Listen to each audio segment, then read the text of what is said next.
The understanding of the human experience defines tension within the individual as being attained by external influence, which is predetermined within society.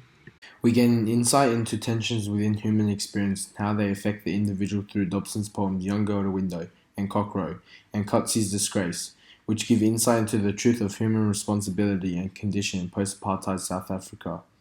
Both writers focus on the introspective at a time of political and social disorder to capture the extremity of personal and emotional distress attributable by external circumstances.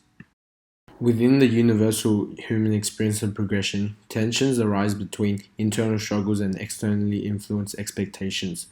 Dobson's poem Young Girl at a Window reflects on this by exploring girls' phase of maturation, seen as a collective experience, and instead focuses on the internal emotions that may be encountered when dealing with an inevitable process. The metaphorical line on thresholds at the end of day indicates awareness of the world around her, although she cannot pass the thresholds that take her from one stage to the next because she is fearful to accept the unknown consequences. Furthermore, the mention of end of day symbolically references the end of a stage of life and paradoxically contradicts within the statement. Thus, the individual's experience of existence is explored through a counter with her inner emotions.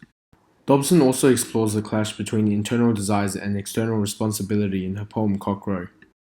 The complexity of maintaining relationships whilst dealing with internal complications are magnified through the biblical allusion of the denial of Peter. The anaphora of 3 times emphasizes the 3 journeys she takes, each time being held back by a boundary imposed by self through uncertainty, just how Peter denied Jesus by virtue of inattention and fear within himself, signifying how the self-imposed role of responsibility for others can affect the individual human morality. The references to the Bible advert the poem towards prominence, giving greater meaning towards an experience that may seem mundane at first. The internal struggle in relation to change within existence is evident in Cotse's novel Disgrace. The portrayal of his protagonist's stubborn complexity is apparent through. That is his temperament. His temperament is not going to change. He's too old for that. His temperament is fixed, set. The repetition of the protagonist's persistence emphasizes the inability to deal with internal anxiety because of his fear to accept the inevitable process of transition. The metaphorical description of the skull, followed by the temperament, the 2 hardest parts of the body, indicates his need for reassurance in himself and shows the stubbornness of his judgment to be the foremost over his emotions.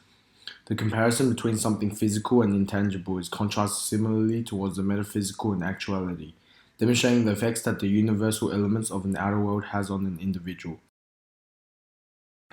The establishment of responsibilities and its effect on an individual are explored through religious morals in Disgrace. The reference to the Greek tragedy of Oedipus Rex, the last chorus of Oedipus, call no man happy until he is dead, foreshadows the fated demise of the protagonist.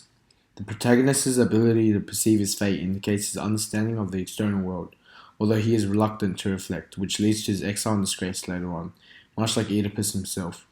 The allusion to ancient religion compares the text of Kotze with sacred beliefs, demonstrating that the anomalous behavior of the human is derived from something greater than life. Through evocative language that explores the human dilemma of experiencing, both writers give insight into the inconsistency and conflict that arise within human experiences.